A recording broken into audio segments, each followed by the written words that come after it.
Okay, Stefan. Um, Welcome everybody to Benedict'S Well. Both presenter and speaker today are from Ireland, so welcome from Ireland, where we have a bit of a grey day today, a rainy summer. But this Benedict's Well at the beginning of the week kind of cheers us up, whatever the weather.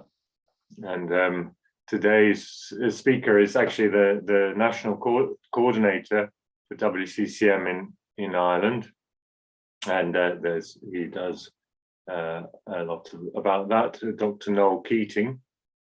So I'll introduce him after the time of meditation. The reading he's chosen today is a little bit of poetry by a poet called Rosemary Watola Trommer. It doesn't sound like she's Irish, but the Irish are very into their poetry. So we have a very short reading of a little bit of poetry. But before that, we'll just prepare ourselves for our time of prayer and meditation.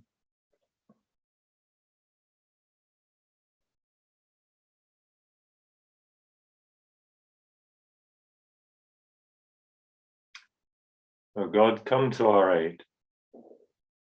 O Lord, make haste to help us. Glory be to the Father, and to the Son, and to the Holy Spirit, as it was in the beginning, is now, and ever shall be, world without end. Amen.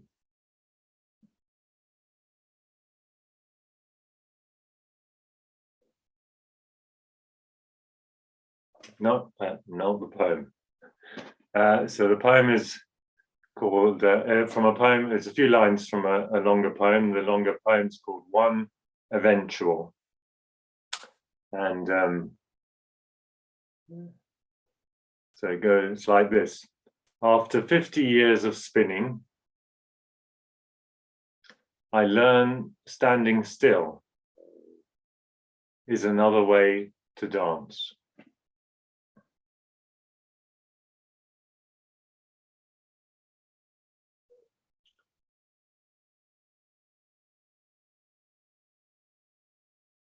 Heavenly Father, open our hearts to the silent presence of the Spirit of your Son, and lead us into that mysterious silence where your love is revealed to all who call. Maranatha, come, Lord Jesus.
After 50 years of spinning,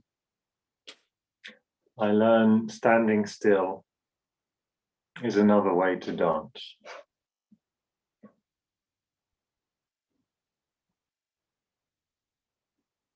So it's a pleasure to introduce Dr. Noel Keating, our speaker today. He's the author of a book, Meditation with Children, a resource for teachers and parents, and he's been very active in that field, bringing meditation into the schools. He's our national coordinator here in Ireland, and runs an online meditation group twice a week, which is very popular here, where he uses poetry. And poetry uses metaphors, like the little line of a poem we just had about spinning and standing still, and and dancing as a metaphor for meditation. And anyway, his talk today is exploring meditation through metaphor. Welcome, Noel. Thank you very much, Stefan. I'm delighted with the invitation, because I've been meaning to write something on this topic for a while, and that spurred me on to do it. Words are inadequate to describe our meditation experience, because that experience is ineffable. It occurs at a level of consciousness deeper than our everyday self-consciousness, and so it defies rational elucidation. And yet when John Main or Lawrence Freeman or other contemplative teachers from any tradition speak about the experience of meditation, what they say can resonate so deeply with us, because we too have experienced what they're describing. So while no combination of words can ever give adequate expression to it, they can point towards a truth we recognize because of that resonance. The words they use become stepping stones for us towards that inexpressible truth. Or to use a metaphor from the rule of Saint Benedict, they disclose the inexpressible delights of love. Heidegger once wrote that poetry is language in service of the unsayable. And I love that metaphor. I love the phrase "in service of." Poetry is language in service of the unsayable. It was Heidegger too who coined the word inception to describe the process where our understanding takes a deeply insightful turn, where we suddenly grasp the truth of something at a very deep level, deeper somehow than the intellect. Knowledge disclosed by such insight lies beyond the rational. It's knowledge of the heart, but it's not irrational, just trans-rational. John Main captured this understanding when he said that meditation moves the center of gravity of our consciousness from the head to the heart. Just as meditation in our tradition is not a form of mental prayer, but a prayer of the heart, the fruit of meditation is not rational knowledge, but knowledge of the heart. I'm just going to share some slides so I can share the poetry with you later on. So as John Main expressed it, the heart is that focal point in our being where we can simply be in the mystery without trying to explain it or dissect it. A mystery analyzed, he wrote, become merely another problem. It must be apprehended whole and entire. Now, I'd like to explore with you today how metaphor can help us to speak about contemplation in a way that can give rise to deep resonance within the listener who longs to deepen their own contemplative experience. All of us who meditate in whatever tradition are drawn to it because we experience an inner yearning for something deeper in our lives. We have developed an intuition that there is more to life than the desires of the ego. I think we often experience that yearning first as children. I can recall around the age of 10 or 11 reading a library book in which a character referred to a phrase from St. Augustine, the well-known saying that you have made us for yourself and our hearts are restless until they rest in you. And I remember how deeply that phrase resonated with my own heart when I first read it. And I think it's fair to say that that childhood yearning has ultimately guided my life. James Finley uses a lovely metaphor that captures very well a malaise of our times.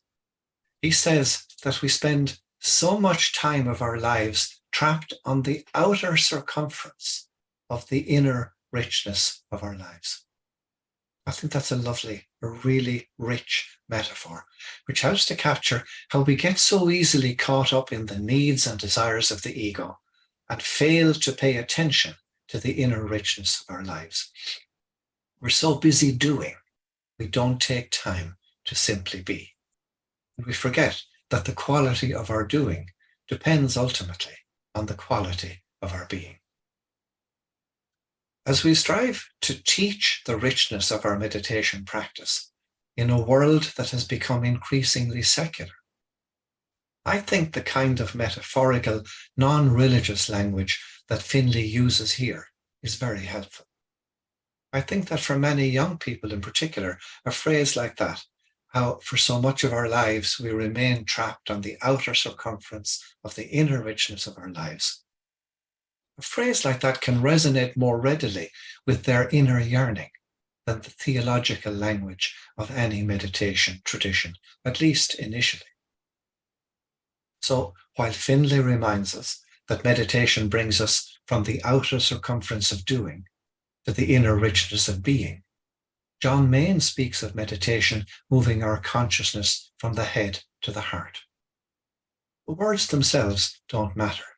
They're both metaphors, and it's what they point towards that really matters. So metaphor, poetry, and the arts can all point insightfully towards that inner richness that we hunger to experience and which leads to wholeness. Metaphor then is a figure of speech where one thing is described as and in terms of another. And it can be a rich portal between self-consciousness and our deeper intuition. Poetic language takes us beyond the literal meaning of words and into the metaphorical, evoking an awareness or experience of reality that goes beyond words. The poet Jane Hirschfield notes that while even then the unsayable remains unsaid, its meaning can be grasped and apprehended experientially, albeit never exhausted. Metaphors succeed because the images they evoke resonate so strongly with the human heart. Now, as Stefan mentioned, I lead an online meditation group here in Ireland every Thursday and Sunday at 7:30 Irish time, 7:30 in the evening. And each time I use a different contemporary poem for the reading. And in what follows now, I'm going to look at a few poems to explore how they can give rise to rich contemplative insights and help deepen our appreciation of the mystery of our own spiritual experience. So Stefan has spoken briefly about the very short poem by Rosemary Watola Trommer, which I chose as our reading for today. She writes a poem every day on her blog, and anyone can sign up to receive it as a daily email. I really recommend them. I find they can be very helpful in awakening the heart and very useful texts for Lectio Divina as well.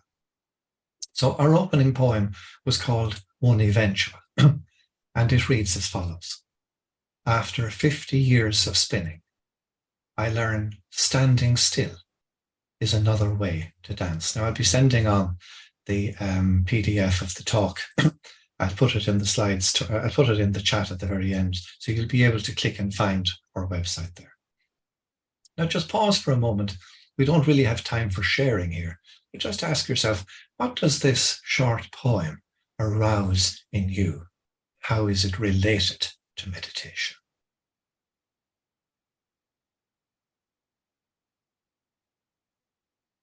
If we had time, I'd allow for some sharing, but I don't think we really have time this morning for that. We can go back and do that another day if you're interested. And then I normally do a short reflection on the poem. So I think the central message of this poem is it not what we discover when we first begin to meditate? I was over 50 when I began to meditate. So after 50 years of spinning, after 50 years of spending so much of my time trapped on the outer circumference of the inner richness of my life, after spending so much energy on doing, I learned that standing still is another way to dance, a way of being as distinct from a way of doing. So we discover meditation as a journey into the mystery of our being, a pathway into the mystery of God. And John Main repeatedly used metaphor in this way, as for example, when he wrote that by stillness of spirit, we move in the ocean of God. That's from his last letter to his community. And he goes on to say in that our meditation teaches us that we have to put our whole heart into this work of spirit if we are genuinely to respond to the call to leave the shallows and enter into the deep, direct knowledge that marks a life lived in the mystery of God. And they're lovely metaphors. Entering, leaving the shallows of doing and entering into the deep, direct knowledge. So he tells us that meditation enables us to pass beyond merely looking at the mystery of God as observers and to enter into the mystery itself. He says we come to know God to the degree that we forget ourselves. And how do we enter this presence? By saying our mantra faithfully. John Main builds on the metaphor of the ocean of God by adding, once we have left the shore of our own self, we soon pick up the currents of reality that give us our direction and momentum. The more still and attentive we are to our mantra, the more sensitively we resonate with and respond to these currents. So this kind of metaphorical writing helps us to capture the transcendental nature of the experience without becoming lost in or confused by theological language and abstract concepts. Now, the poem by Trommer uses a different metaphor very succinctly to make the same points. She wrote that we discover after 50 years of spinning that standing still is another way to dance. Note to the use of paradox. Standing still is a way to dance. So through metaphor and paradox, we're able to grasp immediately what we know to be true from our own experience. That after so many years trapped on the outer circumference of doing, which she refers to as spinning, we discover that standing still is another way to dance. That last phrase captures beautifully that the stillness of meditation is not static, but dynamic and receptive. That in meditation we cease to spin and allow ourselves to be danced. And once we discover this for ourselves, we feel drawn to create more time for being still in the morning and evening, in the hope of ever so gently deepening our experience of mystery. Let's take a look at another poem, this time For Keeps by Joy Harjo. Joy is an internationally renowned poet and a writer, of the Muskogee, the Creek Nation in the United States. And she served 3 terms as Poet Laureate in the States from 2019 to 2022. And her poem, For Keeps, reads as follows. Sun makes the day new. Tiny green plants emerge from earth. Birds are singing the sky into place. There is nowhere else I want to be but here. I lean into the rhythm of your heart to see where it will take us. We gallop into a warm southern wind. I link my legs to yours and we ride together towards the ancient encampment of our relatives. Where have you been? They ask. What has taken you so long? That night, after eating, singing, and dancing, we lay together under the stars. We know ourselves to be part of mystery. It is unspeakable. It is everlasting. It is for keeps. And again, just spend a moment with that, just asking yourself, what line or phrase stays with you from the poem?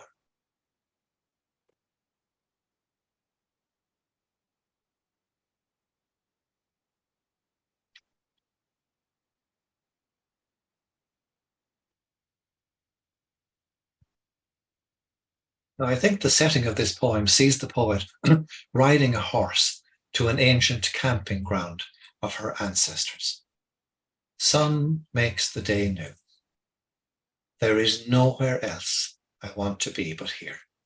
Isn't that a really fitting thought as we sit down to meditate? There is nowhere else I want to be but here. Of course, there will be days when this is not how we feel as we begin our meditation. Instead, we may feel the insistent, pressing urgency of our many preoccupations and needs. When that happens, it's important to acknowledge them and then choose gently to let them go and choose to simply be still and silent in the presence of all that is. You can choose, like the poet, to lean into the rhythm of your heart to see where it will take you. That line, lean into the rhythm of your heart to see where it will take you, reminds me of a beautiful poem by Hafiz called The Seed Cracked Open. In it, he speaks of how he used to ask himself first thing every morning, what am I going to do today? But when the seed of his understanding cracked open, and he knew who he was in God and God in him, he would ask instead, God, what love mischief can we do for the world today? Meditation teaches us the same truth, so that our seed is cracked open, and with certainty of heart, we know ourselves to be part of mystery too. The mystery that is unspeakable, everlasting, and for keeps, and which calls us to join in the dance, to allow ourselves to be danced. So the next time you sit down to meditate, perhaps say silently in your mind, there is nowhere else I want to be but here. Now we have time, I think, for one last poem. Let's take a slightly different tack this time with a poem called Not a One by Mark Nepo. A funny thing happened on my way to being awake. I outgrew all my masks. Not a one fit. Not the one I called my past. Not the one I called my dream. Not the one I wore when sad, or the one I wore when trying to be happy. I saved them all like favorite shirts I thought would fit when I became myself again. But that was a mask too. Then, just the other day, I was more present than lost and had to put down the mask I called my story. And today, a gust of light filled my face. I felt it on my skin and in my soul. Now, anything is possible. And again, just take a moment to see what line or phrase stays with you from that point.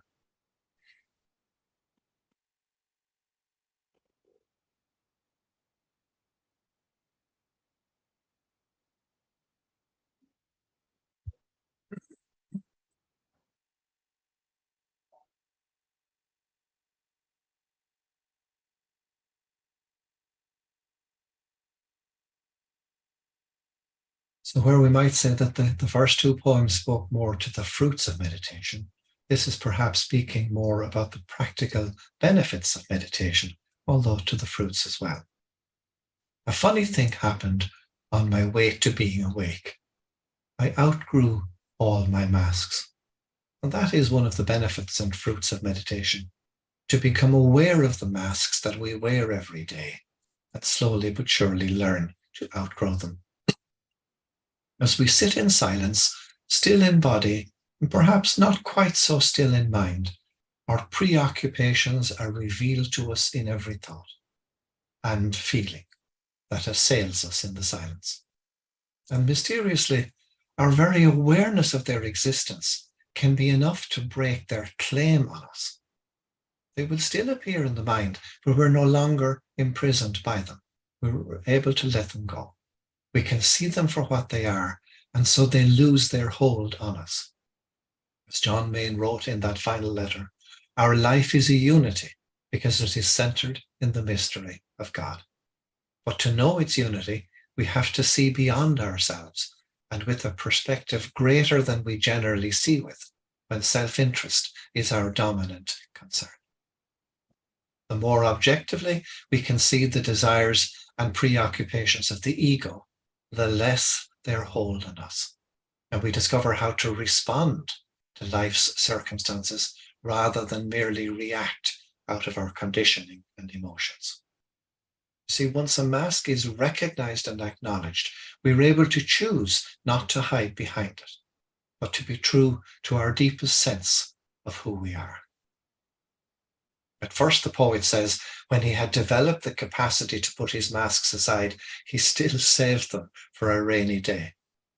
Who knows when they might come in handy? But soon he learned the act of saving them was merely another mask.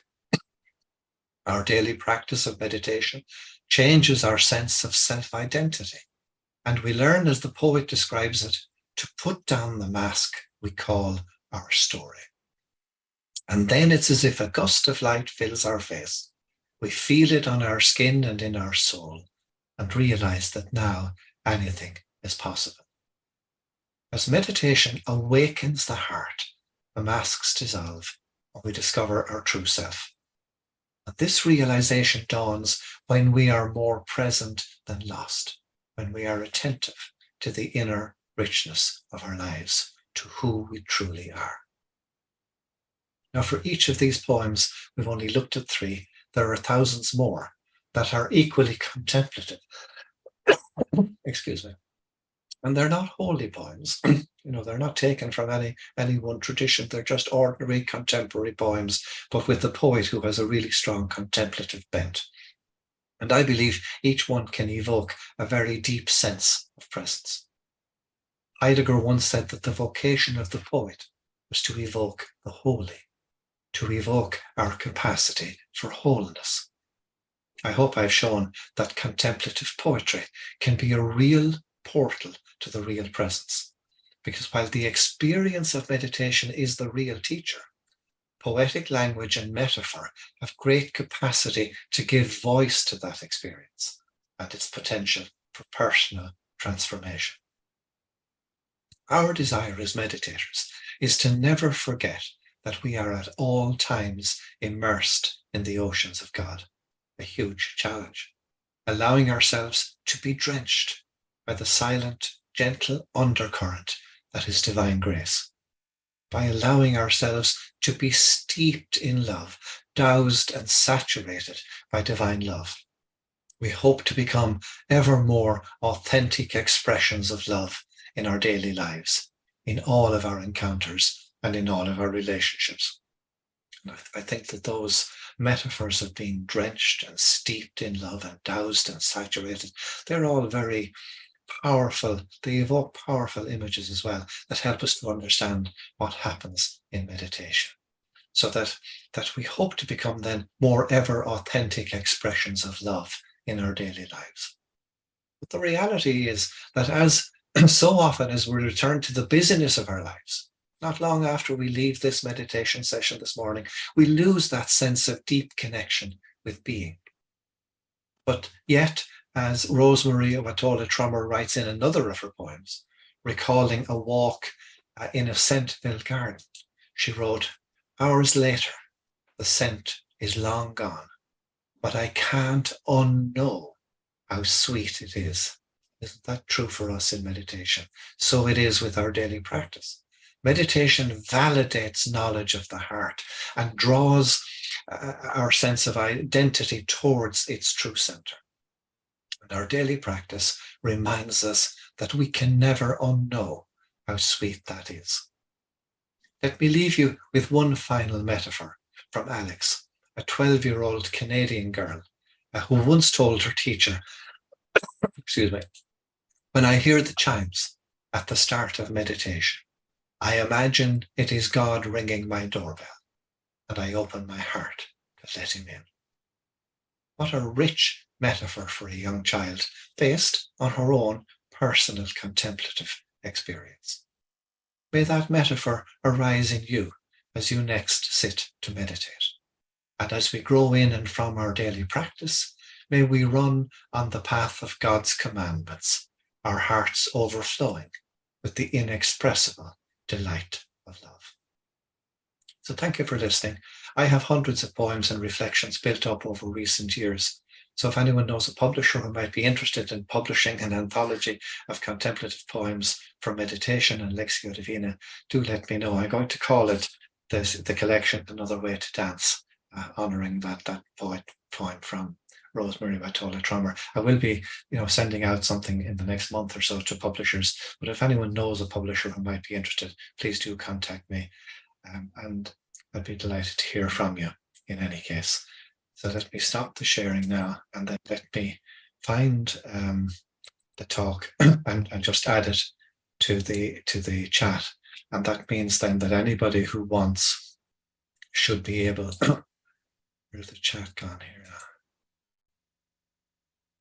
Yes, let me just open that up, and then anybody who wants should be able to actually read this for yourselves again later on, and to go to the links in it. Okay, so that's when you get that now, if you open it, you can then save it on your own computer to wherever you like. So that's it from me. Thank you very much. Thank you very much, Noel. And we're very lucky in Ireland to have your poetry reflections twice a week with the meditation, the online group, and that group is open to everyone. So maybe you'll put a link of how people might join, be put on the email list for the poetry meditation groups on Thursday and Sunday evenings. Yeah, the links, Stefan, are on our Irish website, christianmeditation.ie. But if anyone would like to be added to the email that goes out 20 minutes beforehand, just drop me a note, and my email address is in the PDF that I've just added. It's mnkeating@gmail.com. So thank you very much, Noel, and you have a great grasp of poetry and how it is a way of opening to meditation. So it's a great gift to the community to have that. And here in Ireland, we love our poetry, so you've hit the right note, and I think many here feel that as well. So thank you, and we'll end our meeting with the closing prayer.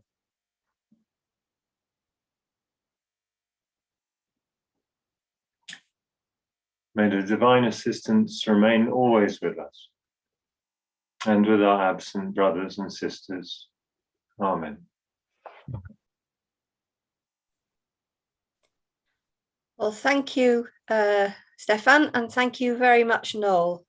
That's very, very rich. Plenty of food for thought in that. I shall be revisiting the recording later. Now looking forward to next week. Our speaker is Terry Doyle again. He is returning to give us more of his wisdom. And his talk is entitled Finding Freedom with Meditation. And it's going to be another video sort of following on from the Joy of Encounter video that he shared with us last time. Terry has been an oblate with the community for 11 years and has an international role with Meditatio for sharing the gifts of Christian meditation with people on the margins of society. Over the years, Terry has developed various projects with people who might be homeless, have addiction or mental health problems, and with asylum seekers and refugees. It'll be a very, very different presentation to this week, but I am sure we will all find it very, very enriching. Noel, the chats will be copied and sent to you. And it just remains for me to wish you all a happy and blessed week ahead. Thank you very much for joining us this morning, and see you next week. Bye, everybody.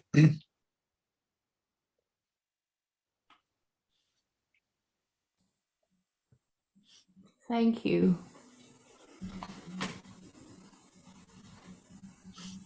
Thank you. That was beautiful.